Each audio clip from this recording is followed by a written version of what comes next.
Hey everyone, and welcome back to Exposed Scandalous Files of the Elite. I'm your host, Jim Chapman, and I'm back with a kind of breaking news scandal, if you will, and it's in relation to a very trending couple of TikTokers. I guess you would describe this couple as influencers. I kind of hesitate to say. I don't know how much influence he and his wife actually have, but they have a hell of a following on TikTok, and apparently, and I'm not going to say allegedly because it's not allegedly anymore, but apparently he has pleaded guilty to some pretty horrific shit.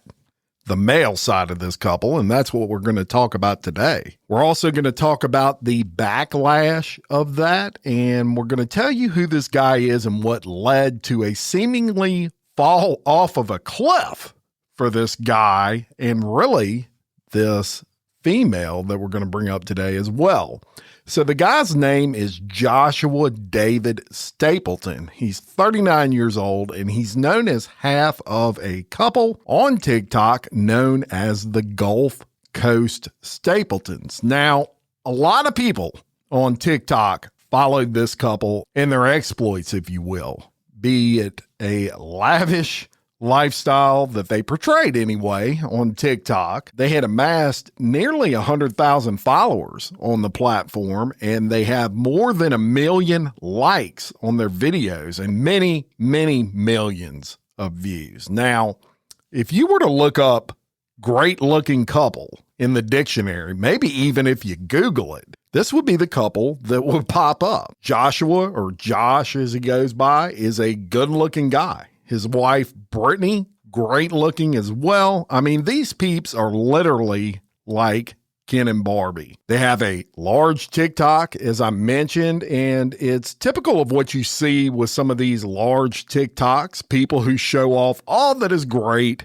in the world going on with them right there on TikTok. They have a lot of them where they're on a boat, they're hanging with friends, living it up, living like rock stars, right? Everything as it relates to their TikTok seems perfect. And they even had some TikToks where primarily Brittani Stapleton is talking and offering her thoughts on things, positive affirmations, that sort of thing. It's just every side of someone's life that you would want people to see. It's not fake. You're doing it. You're really living this life, but you never see the bad stuff. But as we all know, what you see in the public is not always what's going on behind the scenes, and who you perceive yourself to be in public is not always who you really are behind the scenes. And it appears that at least in Joshua's side of things, this would be the case. Now, before we get into it, I think it's important that I say this. There are tons and tons of people on TikTok. Not all of them, but some of them are very, very good. So if you're one of those people, you know, I'm not talking about you when I say this, but the vast majority are wannabe news people. They don't confirm sources. They don't get 3 sources for sure before they go with a story or start throwing accusations out there. They rely on other TikTokers in most occasions to basically repeat this inaccurate information a lot of the time. And in this particular case, because it involved a popular TikTok couple, it seemed like just about every TikTok news source or news person or whatever they call themselves was having to recant 2 or 3 times different statements that they made that were totally inaccurate because they're in a race to be first, right? They want as many views as possible. And the quicker they can get it out there, the less competition they have from someone else who might be using a hashtag such as the Gulf Coast Stapletons. So because of that, they put the wrong information out there and they have to basically go back and correct that. And to me, that's not okay. If you throw shade on someone and you were wrong, just by going back and saying, oh, I was wrong, I screwed up, I had it wrong because I didn't confirm my sources, or I went off of another person who had it wrong and didn't know what they were talking about, but I'm recanting it now because it's all good. Well, that kind of depends. You may have seriously tarnished someone's reputation by putting something out there that was inaccurate. Whether it was intentional or not is open to debate and legal consequences.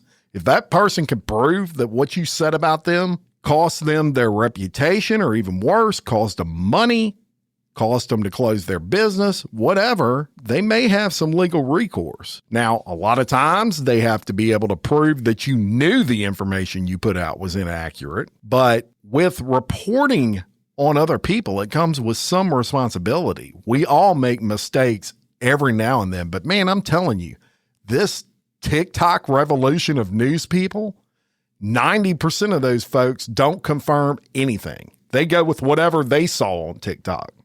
It's bizarre. So one thing I can promise you is everything you're going to hear right now is legit. It's fact-checked. I have 3 sources for 99.9% of that, unless it's a legal document I'm referring to, and I won't have to recant a word of it. And you're going to get the real story. So I'm going to take you back to April 23rd of 2020. Now, let's think back at this moment in time. The world was absolutely crazy. COVID was a real thing at that time. Nobody knew what the hell it was. We all thought, oh shit, if we breathe on somebody, we're going to kill them. Those sorts of things. It was just a wild time to live on planet Earth in April of 2020. So as we go through time, it's one of the things I want you to keep in mind, because if you're questioning, like I did, why it took so long to get to where we're at now, consider the fact that COVID was just starting to rear its ugly head during that point in time. But regardless of all that, in April of 2020, April 23rd, an officer with the Cartersville Police Department, this is in Georgia, he gets a tip from what's known as ICAC. That's an acronym. It stands for Internet Crimes Against Children. Now, most departments throughout the nation by now, this time in history, 2025, they're familiar with ICAC. As a matter of fact, where I live in Livingston Parish, Louisiana, our sheriff's department is actually a part of an ICAC task force. Their primary job is to investigate and make arrests on people referred from ICAC. It's a very well-run organization, very important organization, and it keeps our children safe. And it's not a single entity. It's actually made up of 61 jurisdictions, if you will. And Livingston Parish is one of those jurisdictions. And I think of it as an organization that shares information. If someone here downloads on the dark web pictures of children that are compromising, and let's say those downloads were from a mainframe computer somewhere else in another jurisdiction where an ICAC task force was, they would share that information with us and say, here's an IP address, and this person downloaded compromising pictures of kids, that sort of thing, and we would investigate it, meaning the Livingston Parish task force. Similar to what's happened here. So let's get back to it. The officer who has the last name Payne, perfect last name for an officer, right? He receives an ICAC tip from the Georgia Bureau of Investigation. That tip said that 326 sexually explicit photos of children had been uploaded from a particular IP address. And it's important to note, these were uploaded, not downloaded, according to that report. So this person was not going to the internet, at least the way this is written, and downloading stuff, which is no better, but it's important to note because there's a discrepancy there that I'm confused about. So the activity actually originally started, they found this out later in the investigation, on January 24th of 2018. So it doesn't mean that by the time ICAC alerted this particular police department that all this occurred in one day. These 326 images were over that time period. So it could have been one image a day for 326 days during that length of time, January 24th of 2018 and April 23rd of 2020. It doesn't specify, but I just wanted you to keep that in mind. So the officer, he gets this information. First thing he does, he wants to find out who is the person that owns this IP. So he subpoenas Comcast. He says he needs the information for this IP address, and the internet provider they send him who is the owner of that IP address, and it's none other than a guy by the name of Joshua Stapleton with an address in Cartersville, Georgia. So for this officer, the investigation starts right there. He gets a copy of the person's driver's license. He contacts the local assessor's office and he confirms the property address and the name match up, which they did. And he then goes to social media, Facebook, and he punches in Josh Stapleton, Joshua Stapleton, and he gets a hit in Cartersville, Georgia. And he compares the picture on the Facebook profile to the picture on the driver's license, and they match. So he's confident at this point he's got this guy.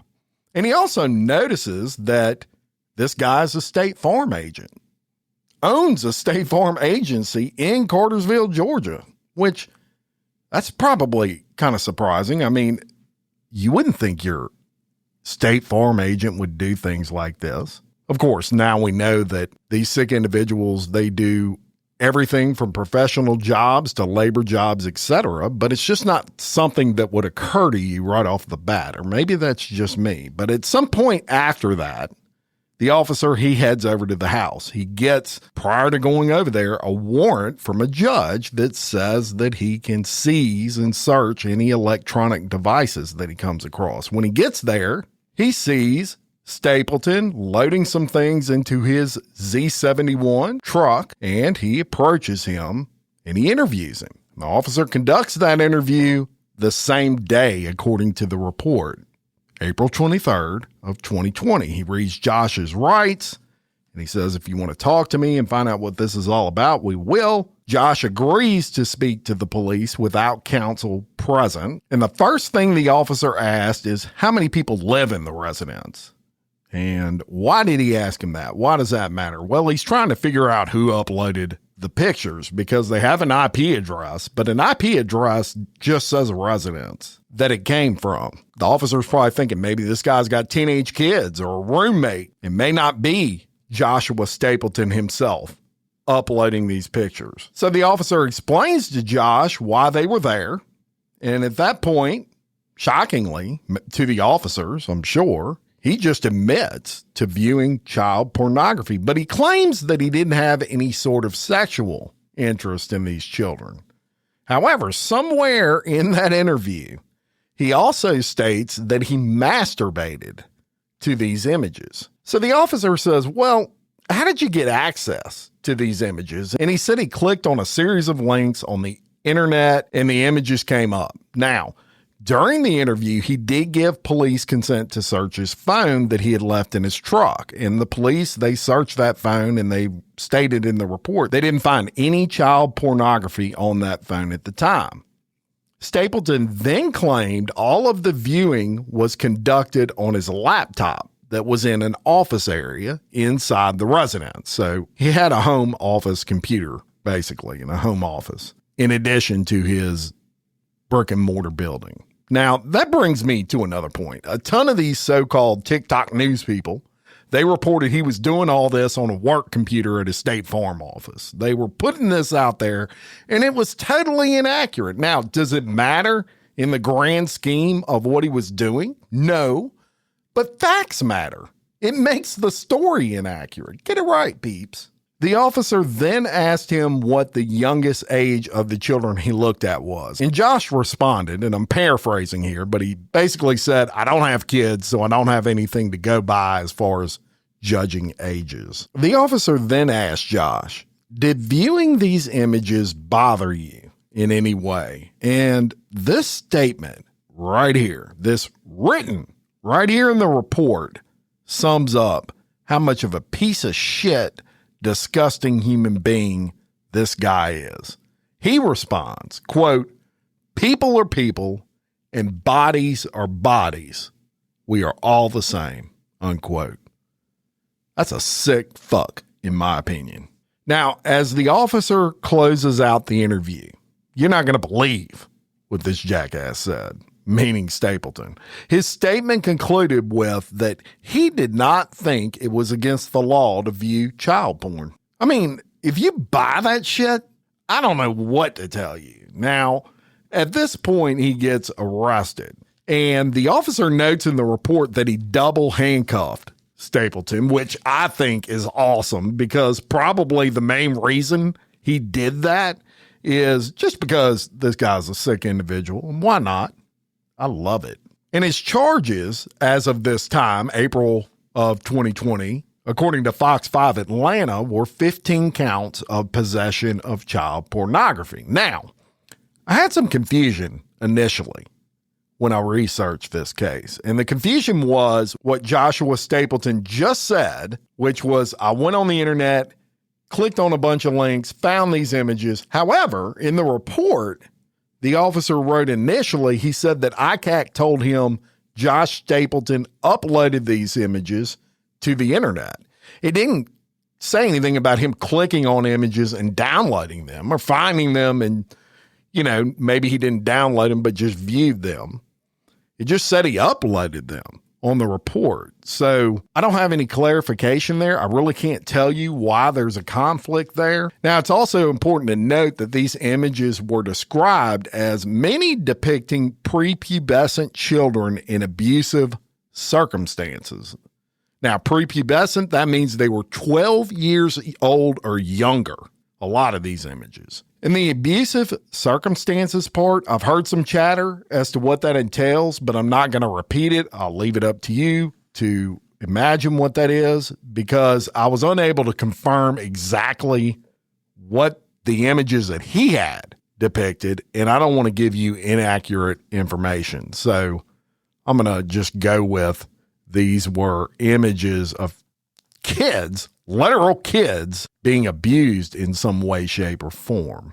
It's disgusting, right? And of course, just because he's in jail, the investigation, it continues, and it's not just the Cartersville Police Department. The Georgia Bureau of Investigation is involved, as well as Homeland Security. Now, in 2021, due to what they are learning throughout this investigation, an expanded indictment is brought out as it relates to Josh Stapleton, and he is charged with now 40 counts of sexual exploitation of children. And then there's a big gap of information. Several years passes from 2021, when they raised those charges, to June of 2025, when Stapleton pleads guilty in the case. Now, he pleaded guilty to 20 counts, not 40, in what was known as a non-negotiated plea agreement.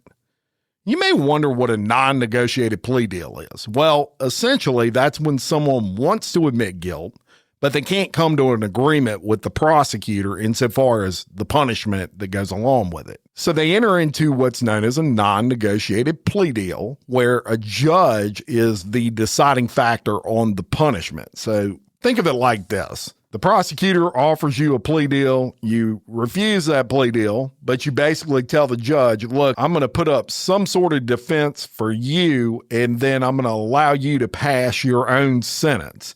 You're basically rolling the dice because the judge could give you more time than the prosecutors would have recommended, which the judge would have went with. Apparently, they weren't making much of a deal, and so he went to the judge and said, you decide what I should get. So hopefully that makes sense to you. So in July of 2025, Josh gets sentenced. And that's when all of the shit hit the fan online. And TikTok went crazy, as well as some other sites. But it's July of 2025, he gets sentenced. And shockingly, or maybe not so shockingly to me, because I cover so many of these cases and it never surprises me anymore, the light sentences and the slaps on the wrist that people get. But he only gets 5 years in prison and 15 years probation. Now, he gets 5 years, but he's not going to serve 5 years in prison. If he keeps his nose clean, he might serve half that, maybe even less than half of that. But I skipped over some things intentionally that I'm going to tell you about now, because the story I've just told you, sadly, wouldn't be as big of a deal to so many millions of people that it is right now, were it not for what occurred between the time he was originally charged in 2020 with all this shit and 2025 which made this such a big story. So many people who don't report on hundreds of thousands of times that this happens every day, they're invested in this. Well, during that time frame, in fact, in 2023, he gets married to his wife, Brittani, and together they create what I'm going to call a TikTok persona channel known as the Gulf Coast Stapletons, which I told you about in depth at the beginning of this episode. And from all appearances, life couldn't be better outside of this situation for this guy and his wife, Brittani. So let me tell you a little bit about Brittani. She's 31 years old. And as I told you at the beginning, she's a gorgeous lady. Seems to be a smart lady. As a matter of fact, according to my research, she is also a State Farm agent. I don't know if maybe when they got married, they just formed one agency or if they still had separate agencies. I'm not 100% positive, to be honest. I know she has a website that I was able to get to, and she's listed as a State Farm agent in Alabaster, Alabama. And incidentally, while we're playing Get to Know the Stapletons, when I looked up Josh Stapleton's LinkedIn profile, just a little more information on him, he graduated from Auburn University, according to his LinkedIn, and he's a member of the baseball alumni from 2005 to 2008. So I'm not going to say this is an absolute fact, but it appears, at least looking on his LinkedIn, that he played baseball for Auburn. And it also appears he's a licensed real estate agent, or was at one point, and also a very active member of the community. This guy was president of what was known as the Bartlow Young Professionals, which was a Chamber of Commerce program. Just some extra information there for you. But back to Brittani, because she's getting a lot of flack on this, and it's important to note in a lot of cases, not saying this case, but in a lot of cases, spouses, they're victims like everybody else. Most times they have no idea what is going on or what was going on. And a lot of times they're as shocked as everybody else. And honestly, I thought this was the case here, because I can't imagine someone would know this guy was doing all these things or accused of doing all these things, even maybe before they really knew him or got married to him. It's just hard to imagine that they would marry someone that they knew had these kind of charges and that they would overlook it, if you will. So I was giving Brittani the benefit of the doubt. However, she did something that personally I would think was a mistake, was not a good idea for her to do. And that's basically that she came out publicly with her thoughts on this. And I want you to listen to Brittani as she discusses and addresses some inaccurate information that was being put out there, maybe gives her side of the story. But listen to this clip from TikTok, which last time I looked had over 2 million views. It was just a day before this recording. And here's what she has to say. I want to start off by saying that you are absolutely allowed to post anything that is public record, such as mugshots, indictments, court documents, anything like that, and give your opinion. But what you're not allowed to do is post anything that is a false statement that is damaging to someone's reputation. And I've seen a lot of it, so I'm going to set the record straight. But if I continue to see it, naturally I'm going to have to take legal action because it's absolutely illegal. Now this brings me to the first question I continuously keep seeing. Maybe she didn't know, or did she know? Do we think she knew? How did she not know? Absolutely I knew. Josh and I were friends way before we ever started dating. So when the charges occurred, we were friends. You better believe I hit him up, because as soon as I saw it, I have a really good judge of character, and I knew something was up. I knew that was not Josh. We had already been on several trips together beforehand. I'd spent pretty close time with this guy, and I was like, something's wrong here. Josh was absolutely upfront with me about everything in the charges. There were no secrets. So that leads me to the next point. I continuously see things that say he lied to her and told her that his ex-wife set him up. Well, let's cover a couple things. One, I'm Josh's first wife. He has never been married before. Two, Josh has never blamed any ex relationship for these charges. He has never spoken badly about an ex. Next thing is that people are saying that he lied to me and he told me that he purchased a laptop or a computer off of Facebook Marketplace and the images were already on there. Josh has never told me that, nor have I ever been around him telling anyone that. The next question I continuously see is, do people with children or friends with children know about the charges? Absolutely. A, it's been all over the internet. If you didn't know, you just didn't know. But B, we have never in our lives been at someone's house around someone's children and not let them know ahead of time, because we don't want anything to ever look sketchy. So we've always been absolutely upfront with everyone. And guess what? A lot of these people have our backs because they have personally witnessed Josh around their children and know that there's no issue. Next one. How was Josh allowed to leave the state of Georgia if he were out on bond? Okay, he was out on bond for 5 years. He followed all of his guidelines. He was not a flight risk. He did not lose his passport. He has not been in previous trouble to stop him from going anywhere. So yeah, he was allowed to live wherever he wanted as long as he reported it to the bail bondsman. And he did. He followed up every single time he was supposed to. So there was nothing illegal going on there about where we live and our living situations. Next thing, I keep getting screenshots where people are saying Josh had child images on his work laptop. False. Josh could not possibly have that on his work laptop, because if you have ever worked for a corporation or any big company or anything along those lines, you know how secure those computers are. So that is a false statement. This one, it's up for grabs. You're welcome to talk about it all day. People keep saying we were living fake lives. There was nothing fake about it. It was our life. I mean, we're just living like we always do. Anyone who is around us or has been around us on a normal day knows that was just us. We are still happy. He and I have no issues. He has been fully transparent and honest with me. Therefore, I know everything. I've been to court. I know everything. I can assure you that nothing about us was fake. People continuously say their lavish lifestyle was over. They thought they were such a power couple. All these things. Josh and I would never consider our lives lavish by any stretch of the means. If you know us, you know most of the time when we travel, we stay at a Holiday Inn. Our boat that everyone calls a yacht, 2005 model. We are not living some crazy lavish lifestyle that we are funding from child images.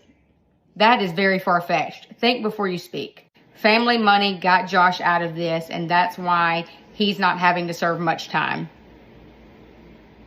Look up the charges. Look up the amount of time that a person serves. That's false. What you're saying is a false statement. There is no family money getting us through anything. Another one. Brittani doesn't want children because she knows that Josh is a child predator.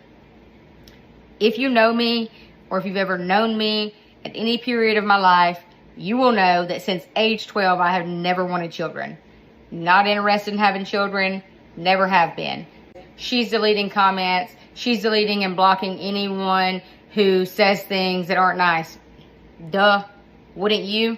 Why would I sit there on my page and allow people to try to tear me apart? Think about that. No, I'm not going to do that. So yeah, if you're hateful to me on my page, absolutely, you're blocked. If I see you commenting on someone else's page and you know me personally, blocked. Simple as that. My page, my rules. And last thing, before I end on a positive note, because that's just who I am, let's talk about mental health. It is so fun to get views off these videos. I've seen all the true crime girls, their videos. I've seen it all. I've seen people posting multiple videos because they got excited, because they got most views they've ever had, whatever. It is not the best thing in the world to profit off someone else's worst moment. I am one of the most mentally tough people you'll ever meet. Been through hell. Been through a lot in my life. I'm pretty mentally tough. Not everyone is. So I'm glad you guys chose me for this and to give me hell. Like I didn't just go through the worst week of my life. Like I did not just lose my best friend. But I would say, think about that. Think really hard, because it would be really difficult to sleep at night if you were the cause for someone not to be on this earth. So say what you want to say. Send me my death threats and send me all these messages. You can't hurt my feelings. You can't cancel me because This was never a job. It was only for fun for us. We just enjoyed posting our memories and travels. But think really, really deeply before you post the things you do and you profit off someone else's life just to get your 10,000 extra followers and hundreds of thousands of views. Think about it. And most of all, maybe think about reaching out to that person to see if they are even legally allowed to speak on the case before you do so. Because otherwise, you're just allowed to say whatever you want, and they may not necessarily be able to respond. Just something to think about. And because our account has never been negative, and we have always been a strictly positive account, I'm going to bring you guys your favorite part of us. And it's our boy Carlos. The one getting me through all this. And if anything has given me a good laugh, I would say it would be the people like, if you do anything with Carlos, I'll take him. Carlos ain't going nowhere. This is my child. This is my baby. Nothing is happening to Carlos. He's going to be with me forever. So thank y'all for loving him, even when you hate us. I appreciate it. And we might be back soon. Might not.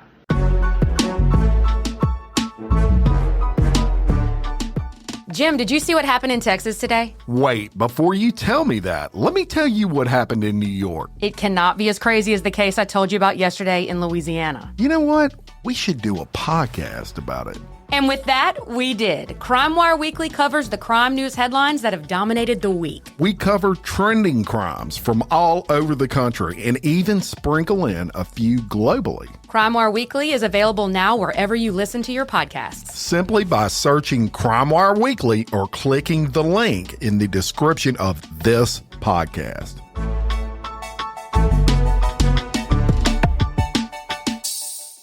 So first things first.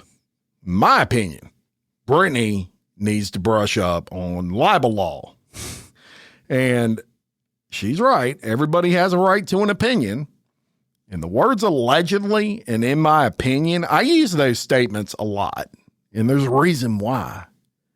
And it's in my opinion that Brittani fucked up here in a ton of ways. I mean, let's talk about some of the things she said. She said she is a good judge of character. That just made me say, what the fuck?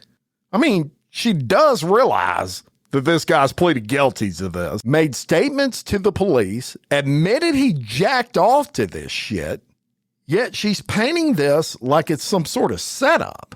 She comes off kind of narcissistic to me and definitely in denial of her husband's circumstances and her just sheer involvement with him that, of course, that doesn't mean she had anything to do with anything, but your sheer involvement with him creates a judgment issue on your part in other people's eyes. You may not give a shit about that, but it does. But what blew my mind more than anything else about the statements that she made in this video was the fact that she said anybody they were around that had kids were told about Josh having charges for child porn. Maybe she's being honest. Maybe she's telling the truth about that. But if that's true and she's being honest and they did tell people that and they allowed their kids around that motherfucker after getting that knowledge, all I can say is what the fuck is wrong with those people? Imagine that, y'all. Imagine for a second, you meet someone, maybe you're going out to a bar, you click with them, whatever. Hey, let's go hang out more often. We all get along. Let's go hang out on the boat. Well, before we do, I need to tell you, because you have kids, that my husband has charges against him for child pornography. Yep, I'm out. Peace out, playa. I ain't hanging out with you again, ever. That's the most bizarre comment I think I've ever heard. Maybe she's being honest. Maybe they did tell people that. But I mean, what kind of people are you hanging out with? Holy smokes. These people still support you? It's also important that Brittani keeps in mind she's a public figure. And when you're a public figure, you open yourself up to criticism, justified or not. In this case, It just happens to be justified. Look, Brittani said it out of her own mouth. She knew about all of this ahead of time. So she went into this relationship knowing this guy. Matter of fact, she didn't only go into the relationship. She married the guy knowing he had these charges, according to her. So when you do that, you take the risk of what's going down right now in 2025. A wise person told me once, don't lay in the bed with dogs because you're liable to come out with fleas. And right now, Brittani got fleas all over her. And you had to know that was coming at some point, especially when you become a public persona. So don't bitch about it now.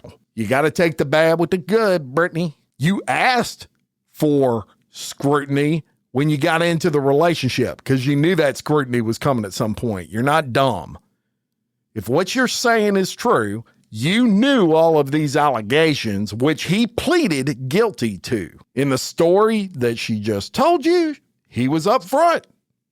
They had no secrets. I'm sure he gave her an excuse for this. And I only say that. I have no evidence of it, no direct knowledge, but I just can't imagine Brittani, this attractive chick, who could probably pull just about any guy that she wanted based off of looks. I just can't imagine her going into this knowing the truth of what he pleaded guilty to, regardless of that. Maybe she would. But if that's the case, don't criticize people for questioning it. Fucking with kids is not cool. It's disgusting. It's sickening. And defending someone that does those sort of things, that brings you into the situation that you're at right now. You know, most people would be mortified. And the last thing that they would do is get on any social media to respond. They would, I imagine, delete every single piece of social media they had because they were so mortified and embarrassed about the husband pleading guilty to this sick, disgusting shit that he did, but not Brittani. Because in my opinion, she needs the attention, apparently. You need to look in the mirror at yourself before you preach to other people on an open letter, if you will, on TikTok and try to gaslight them into feeling sorry for you who knew exactly what you were going into according to your own words. I don't feel sorry for you if you knew this going in, which you said you did. That's my opinion. So I want to address something else as well. And this one just aggravates me. I've seen a lot of these creators and they, like me, are disgusted at the sentence that he got. And I can agree with Brittani on this. I'm sure money helps a little bit, but I don't know that it made a big difference in this case because, y'all, I cover specifically teacher-student relationships on here at least once a week. All these inappropriate relationships, this pandemic where these teachers are just preying on these students. And in almost all of these cases, it's a ridiculous, stupid-ass slap on the wrist that they get. This is no different. No different than I've seen a million times, so I'm not going to say it's because of who they were. But a lot of people in this case, they brought up the judge. And it's a lady named Rosemary Green. And first of all, content creators got it wrong, of course, and we're telling people that the judge was married to a guy by the name of Mark Matheson, and that Mark Matheson got in the trouble with multiple sex crimes. He was having inappropriate relationships with a student, apparently, and they divorced over this. And guess what? They were all wrong. Every one of them. She was not married to this guy. This guy was her boyfriend. I'm not really sure how long they were in a relationship, but I don't think it was a super long time. He gets charged with this stuff, and she does what anybody would do in that situation that has a right mind, and she kicked his ass to the curb. That's the real facts. But you know, there's still videos up on people's pages that say they were married. I'd delete that if I were you. This lady's a judge. She knows the law pretty well, And that is misinformation. And you can't just put that video up, say something like that, and then offer a recant to that and not delete the original video. But guess what? A lot of these creators aren't doing it because the original video got a ton of views and they don't want to lose the money. But if I were you, I'd delete it. So a ton of these creators, they were trying to tie in the fact of what that judge went through where she kicked this guy to the curb and the light sentence that Josh got. And I'm going to call bullshit on that. Number one, as I told you, she was in a relationship with this guy. She was not married to him. She kicked this guy to the curb as she should have when she found out about these charges that her boyfriend had. But the creators are like, why didn't she recuse herself? She should have recused herself. First of all, you need to understand the process of recusal. A judge does not have to recuse themselves, even when there is a conflict of interest, which in this case there is not. But even when there is, all a judge has to do is honestly ask themselves, look themselves in the mirror and say, can I judge this case regardless of whatever conflict of interest I may have?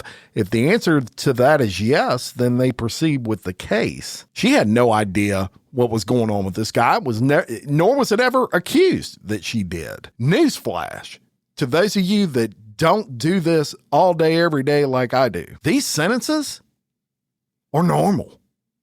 Yes, they suck.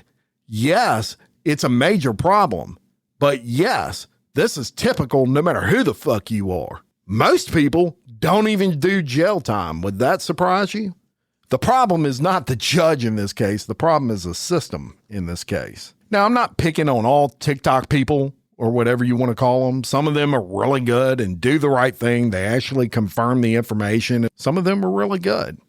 Now, lastly, I want to read you some comments. If you'll remember the TikTok that I played you in regards to Brittani Stapleton, she mentioned that she deletes comments that are hateful. But I'm going to read you some comments that I screenshotted from her video, and you can see how twisted some people's thought process is on this, how it's just not a deal, right?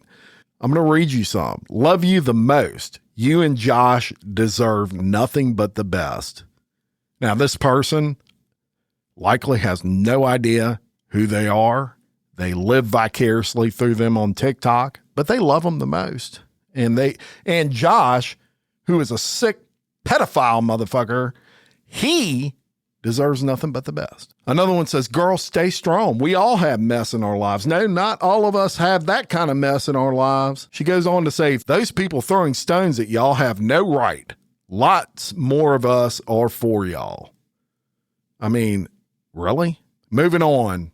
Another comment, and I'm not going to call these people's name, but another comment, prayers for both y'all. That's okay. I'm praying for her too. Another one says, y'all didn't have time to explain and you don't owe anything to anyone, but you've done so with class and grace. Stay positive and you're going to get through this. How can you explain away I masturbated looking at pictures of 12-year-old girls? Another one, no matter what the situation is, you don't deserve anyone being ugly to you. Jesus Christ. I hope everything gets better. I mean, you can't make this shit up, y'all. So that's just some of those comments that turn my stomach. People need to wake up. If you want this to quit being such an issue, and I mean sexual assault of children, then we need to quit justifying it or acting like it's no big deal. I mean, you take what you can from those comments. But there you have it. The story of the Gulf Coast Stapletons, at least to this point. I'll keep you updated if anything major comes out from here. Thank you so much for listening. Check out the Patreon, patreon.com/exposed podcast files for commercial-free early releases, bonus episodes, quarterly gifts for our top tier Patreon members, and more. I can't tell you how much I need and appreciate your support. Thank you so much. Check out Crime Wire Weekly. Award-winning host Kelly Jennings of Unspeakable, a true crime podcast by Kelly Jennings and myself. We cover the true crime headlines that trend on the internet throughout the week. We drop these every Friday, and we bring them to you with sometimes serious, sometimes comical opinions and commentary on that. Check it out. I got the link in the description of this episode. You have to go follow that show on its own feed. Until next time, for Exposed Scandalous Files of the Elite. I'm your host, Jim Chapman. Much love.